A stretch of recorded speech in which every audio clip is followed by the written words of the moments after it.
High court తీర్పు CM Revanth రెడ్డికి చెంపదిబ్బ లాంటిదని బీఆర్ఎస్ నేత ఆర్ఎస్ ప్రవీణ్ కుమార్ అన్నారు. రేవంత్ రెడ్డికి తెలంగాణను పరిపాలించే నైతిక హక్కు లేదని తీవ్రస్థాయిలో ధ్వజమెత్తారు.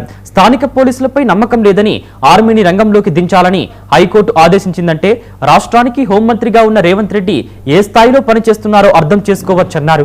రేవంత్ రెడ్డి సీఎంగా, హోంమంత్రిగా, విద్యాశాఖ మంత్రిగా విఫలమయ్యారని ఆయన మండిపడ్డారు.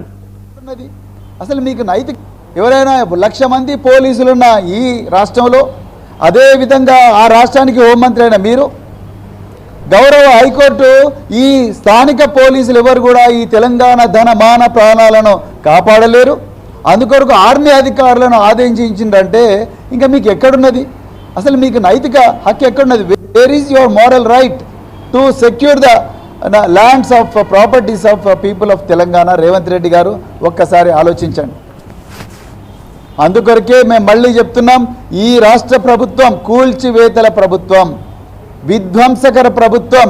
లగచర్లలో నాశనం చేసిండ్రు, వెలుగుమట్లలో నాశనం చేసిండ్రు, సున్నం చెరువు పేరుతో నాశనం, బౌద్ధర్గూడ పేరుతో, బుల్లెట్ ట్రైన్ పేరుతో నాశనం, అదేవిధంగా లోతుకుంటలో నాశనం. ఎక్కడ చూడు విధ్వంసం విధ్వంసం విధ్వంసం.